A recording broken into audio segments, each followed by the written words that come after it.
Assalomu alaykum hurmatli kanalimiz muxlislari. Men jurnalist Jamila Haydarova. Kanallarimiz orqali siz azizlarim bilan bugun ham sog' va salomat holda diydor ko'rishib turganimdan mamnunman. Bugungi video lavhamizni biz Yashasin mehr deb nomladik. Chunki mehr bo'lgan har bir oilada baxt, quvonch, shodlik hukmron bo'ladi. Uning debochasi eng avvalo har bir oila a'zolarining sog'ligi, salomatligidadir. O'zbekiston Respublikasi Sog'liqni saqlash vazirligi tibbiyot xodimlarining kasbiy malakasini rivojlantirish markazining ko'p tarmoqli klinikasi neyrotraumatologiya bo'limidamiz. Bo'lim mudiri Zubaydulla Abdurahmonov Sharopovni suhbatga chorlar ekanmiz. Bo'limda olib borayotgan ishlar xususida bilib oldik.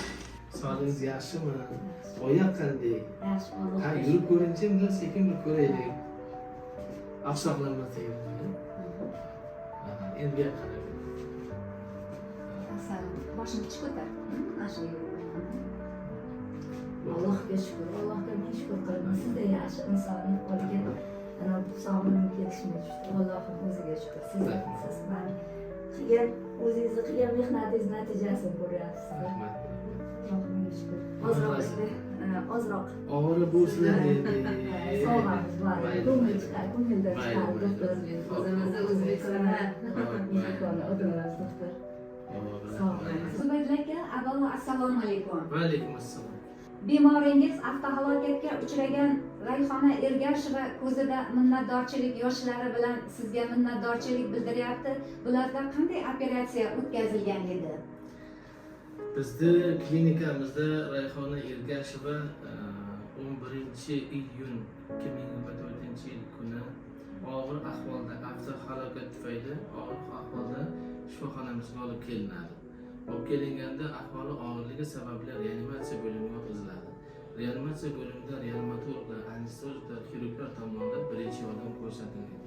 Ularda kelgan vaqtda qo'yilgan tashxis politrauma, ya'ni ko'p sonli jarohat, bosh miya yopiq jarohati, bosh miya chayqalishi, ikkala chanoq suyaklarining qovoq o'tirib suyaklarining sinib siljiganligi, o'ng soq suyagining pastki uchidan sinib siljiganligi va o'ng boldir suyaklarining pastki uchida va tashqi to'plarning yopiq sinib siljiganligi bilan bizga og'ir ahvolda travmatik shok holatiga olib kelingan.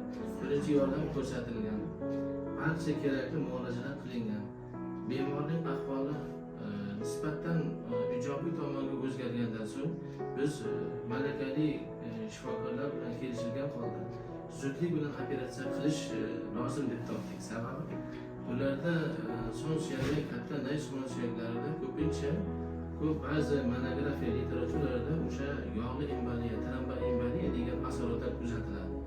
O'shani zudlik bilan oldini olish uchun bemorga birinchi yordam o'sha katta son suyagida ham ko'p qon ketganligi uchun, ketishi mumkin bo'lganligi uchun va yog'li emboliyani va tromboemboliya asoratlarini oldini olish maqsadida zudlik bilan operatsiya qilish biz rejalashtirdik.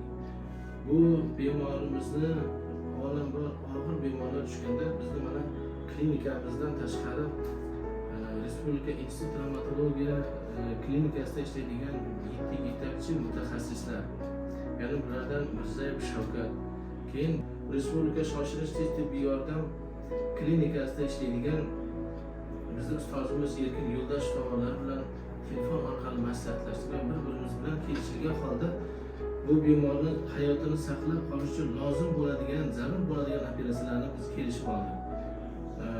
11-iyun kuni kelgan bo'lsa, 12-iyun kuni bemorni operatsiyaga oldik. Bir vaqtning o'zida bu bemorimizga umumiy narkoz ostida qo'l suyaklarini va o'ng son suyagini va katta boldir suyaklarini siriqlarni joyiga qo'yib metal moslamalar bilan va zamonaviy usulda dunyo miqyosida mashhur bo'lgan Yevropalarda qilinadigan bios sturgeon osteosintez operatsiyalarini o'tkazganmiz.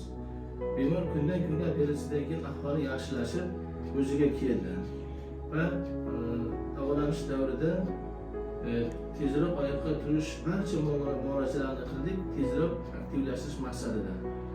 Operatsiyalar juda ham og'ir edi. Bu qarindoshlar tomonidan hamma tomonlama tushuntirdik.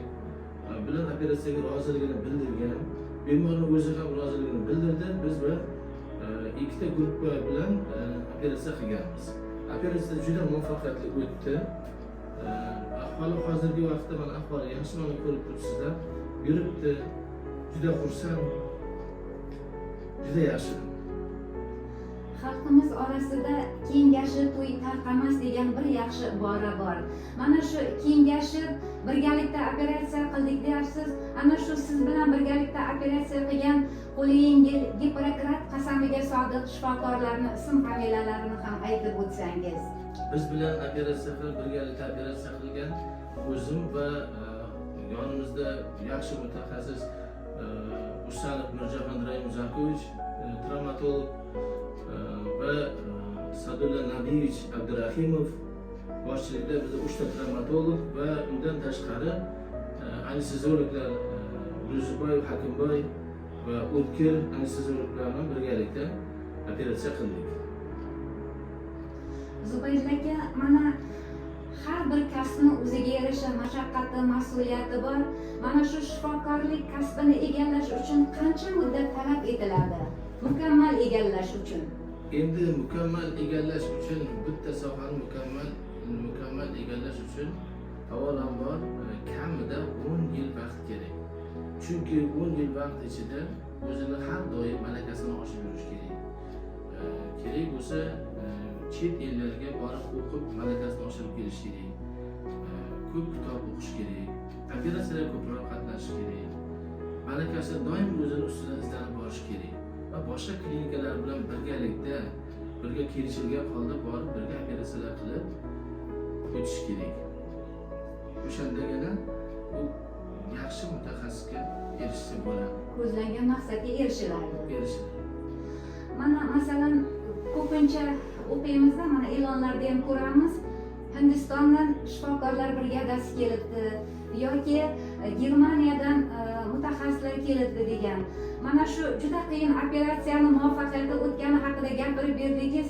Menimcha shu o'zbekistonlik shifokorlarning brigadasini ham qabuliga bemalol kelib, bemalol ulardan xalqimiz maslahat olib, o'zlarining sog'liqlarini tiklashi mumkin ekan. Shundaymi? Xuddi shunday.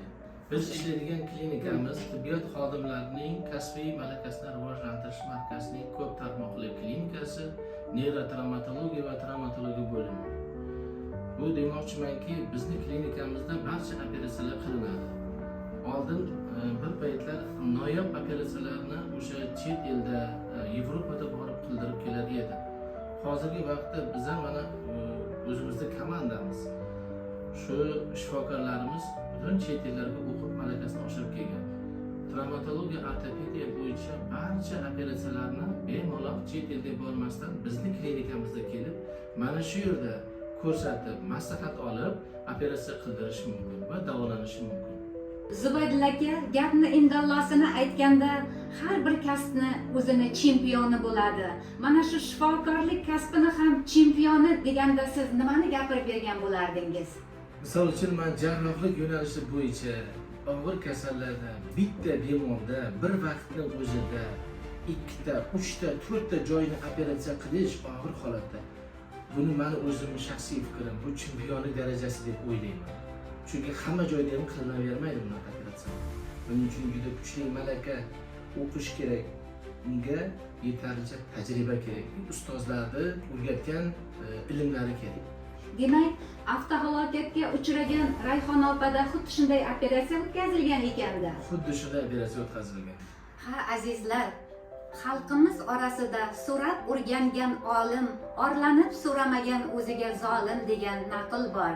Har bir xonadonning beki, bekasi o'zining oila a'zolarini baxti, kelajagi, sog'lig'i haqida qayg'urar ekan, nogahon oila a'zolaridan kimdir bemor bo'lib qolsa, albatta malakali, tajribali shifokorlarga so'rab, surishtirib olib borishlari maqsadga muvofiq bo'ladi.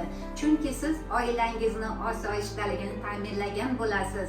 Shu oilada ezguliklar, mehr, makon topadi. Ha, azizlar, yashasin mehr deya shu Zubaydulla aka singari qo'li yengil Gippokrat qasamiga sodiq shifokorlarga ilohim omadingiz va ishlaringiz bardavom bo'lsin degimiz keladi.